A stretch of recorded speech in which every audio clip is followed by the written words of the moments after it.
test que puedan ser útiles para aplicar en el día a día, para conocer el estado de diferentes sistemas del jugador y que nos permita a su vez ver, por ejemplo, cómo evoluciona o qué deficiencias pueda tener, qué requerimientos puede demandar para su optimización, para su mejora. El humano deportista, es decir, nuestro jugador en este caso de baloncesto, va a poder ser evaluado en diferentes ámbitos. Por ejemplo, en el ámbito de la propiocepción, la fatiga, podemos medir la estabilidad del core, podemos medir la fuerza y o potencia, podemos medir la amplitud de movimiento, el control neuromuscular, el nivel de acondicionamiento. Obviamente todo esto va a estar siempre enmarcado en torno al entrenador y en torno al cuerpo técnico, cuerpo médico y preparador físico, además de influenciado por todos los factores externos que puedan envolver al deportista que tenemos en nuestro ámbito. Entonces, lo que os voy a presentar, una de las formas que tenemos, por ejemplo, para hacer test, sería analizando los test, los saltos y o los impactos.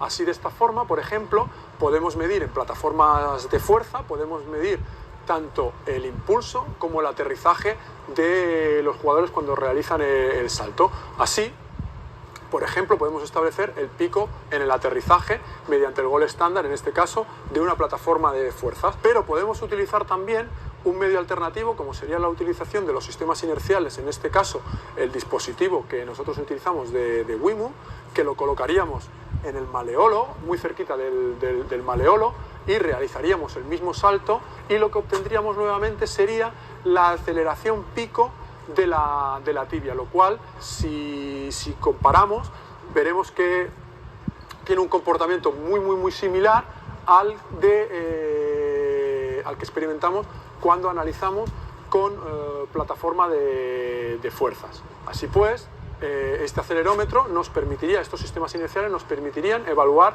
los saltos y o impactos. Por la formación que debemos tener los preparadores físicos, una obviamente es la experiencia, pero nos tenemos que fundamentar siempre en la evidencia científica. Entonces, antes de poder tener claro la utilización de estos sistemas, ¿a qué tenemos que acudir? A la validación y la reproducibilidad de estos sistemas. Así, estos dispositivos inerciales y concretamente este sistema de Real Track ha sido validado y ha mostrado su reproducibilidad en un salto vertical.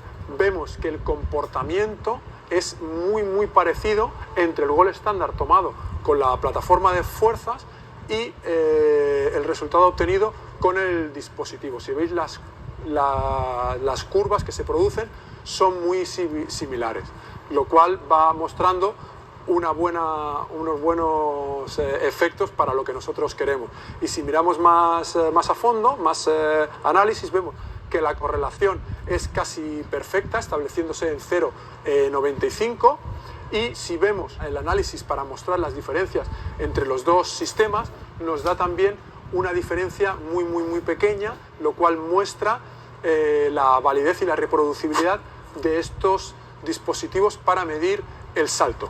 Y en este vídeo podéis ver el salto de un jugador concretamente cuando estaba en las categorías inferiores de nuestro equipo. Ahora actualmente es un jugador que está en la ACB, y podemos ver la curva que se establece en el salto que realiza el jugador. Hoy, que está muy de moda todo el tema de condicionantes, en inglés los constraints, vemos que colocábamos unas vallas para obligar al jugador a saltar un poquito más, y vemos que teníamos la evolución del salto, el resultado del salto de este jugador. Bueno, antes de seguir, deciros que podríamos tener muy en cuenta el feedback de estos saltos, especialmente en el aterrizaje, para intentar ayudar a jugadores jóvenes o adultos seniors ya de élite para que pudieran mejorar los aterrizajes. Pensad que los aterrizajes habitualmente requieren unos impactos muy altos que podemos intentar ayudar utilizando el feedback. Si veis esta imagen, Obviamente esta imagen fue fuera de un entrenamiento hace unos años y no podemos tener el dato del impacto, pero imaginar ante semejante salto, y si os fijáis en la segunda fotografía que hemos incluido, mirad el impacto que ofreceríamos en la extremidad izquierda del jugador que está aterrizando. Hubiera sido muy interesante poder tener el cálculo exacto de este aterrizaje, pero no lo tenemos, aunque podemos intuir la gran carga que supondría ese salto.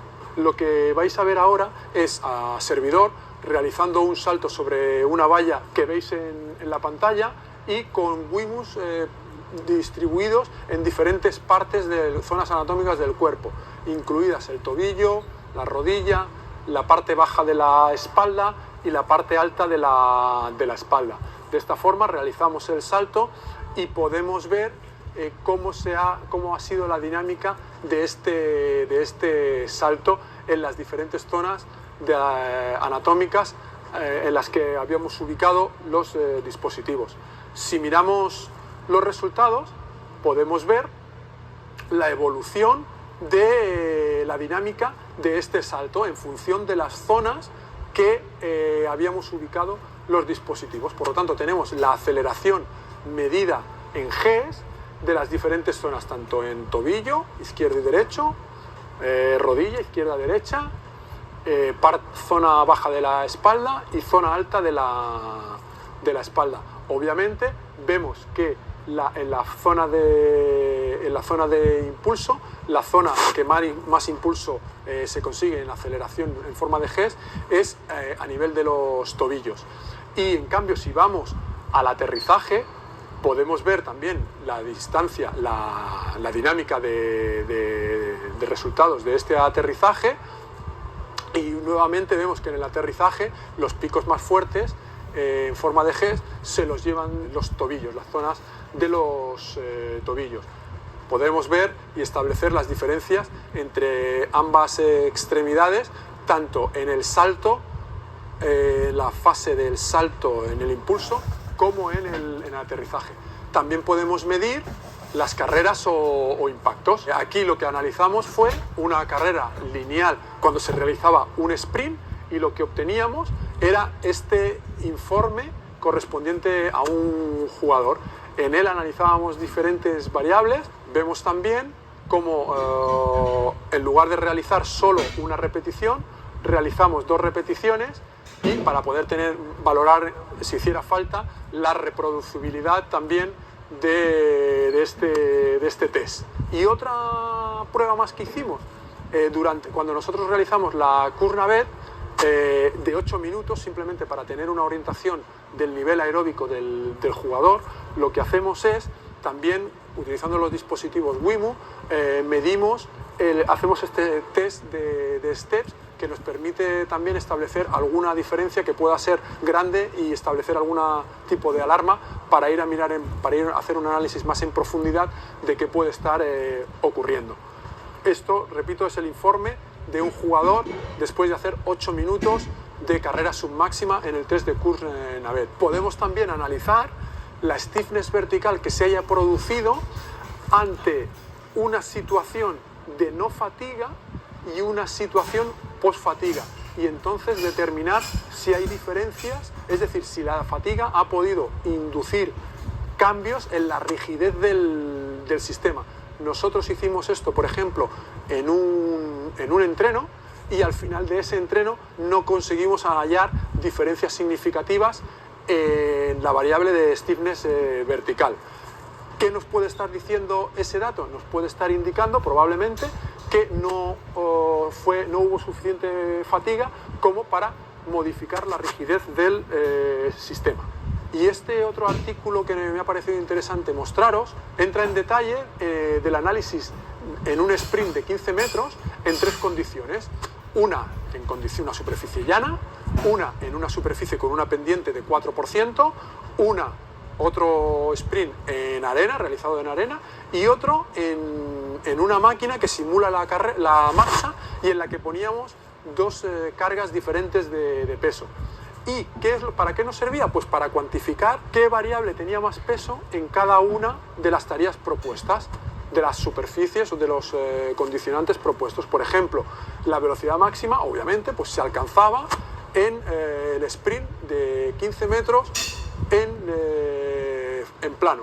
Sin embargo, si queremos analizar la fuerza que se producía, el ejercicio, la tarea que mayor requerimientos de fuerza nos mostraba era la máquina que simulaba la carrera a través de dos cargas incluidas en el análisis. Y otra función que podemos obtener de estos dispositivos sería el análisis de toda una tarea de un entrenamiento en un jugador que había sufrido una lesión de tobillo y ver cómo se comportaba anteriormente a la lesión. Antes de la lesión vemos que cargaba aproximadamente igual en una extremidad que en la otra. Sin embargo, después de la lesión en el tobillo derecho, veíamos que realizaba menos fuerza en el tobillo, menos carga en el tobillo que se había lesionado. Posteriormente, si veis la evolución, se volvía a estabilizar después de la readaptación, y una aplicación más que nos sirvió a nosotros es establecer una batería de diferentes ejercicios que suponían un desafío para la estabilidad en función de la tarea que planteábamos. Desde estar estáticos sobre dos apoyos a colocarnos encima de un bosu y con un balón medicinal con brazos estirados. Y nuevamente todo esto lo hacíamos basándonos en el análisis del coeficiente de variación de la señal de la aceleración. También podemos medir la amplitud de movimiento, en este caso de la cadera, realizando una flexión de cadera. Podemos ver de esta forma los grados de flexión de cadera de una extremidad y de la otra. Os presento también el test de estabilidad dinámica. El test de estabilidad dinámica consiste en lo siguiente: un CMJ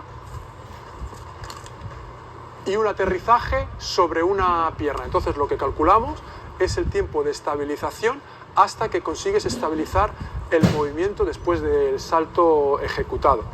Y lo que medimos precisamente es eso, es el tiempo que necesitamos para estabilizar el movimiento que hemos realizado. También os pongo un ejemplo en fútbol y lo que medían era la fuerza necesaria para realizar los cambios de dirección, y lo que comparaban es las dos extremidades, y también se puede comparar entre jugadores realizando la misma tarea. Podemos utilizarlo también para medir la aceleración y la fuerza utilizando estos sistemas a modo de encoder y pudiendo distinguir incluso la fuerza en la fase concéntrica y en la fase excéntrica del movimiento. Podemos utilizar también estos dispositivos en las fases de readaptación. Vemos también que nos puede servir para analizar movimientos de desplazamiento lateral y establecer la intensidad de este ejercicio, en este caso comparando aproximadamente baja intensidad y un 30% en la realización de ese ejercicio lateral. Lo mismo para la carrera, realizada a diferentes intensidades, es decir, 10, 12, 13 y 14 kilómetros por hora. Vemos aquí como ya una vez en la pista el jugador que está en la readaptación, podemos ver las diferentes aceleraciones que ha hecho en un ejercicio de 1 contra 0, los diferentes planos en las diferentes direcciones en las que lo realiza, y en el 5 contra 0 también podemos ver las aceleraciones y las direcciones en las que lo ha realizado. Me gustaría comentar que deberíamos hacer un enfoque holístico. A pesar de la utilización de toda esta tecnología, no debemos quedarnos en ella y debemos tener un enfoque holístico, integrador de todas las estructuras, sistemas que puedan conformar al deportista que practica un deporte, en este caso colectivo. Y no debemos dejar que el árbol nos impida ver el bosque, es decir, no podemos dejar de entender el juego en su globalidad, centrándonos únicamente en unos elementos, en unas métricas de demandas físicas.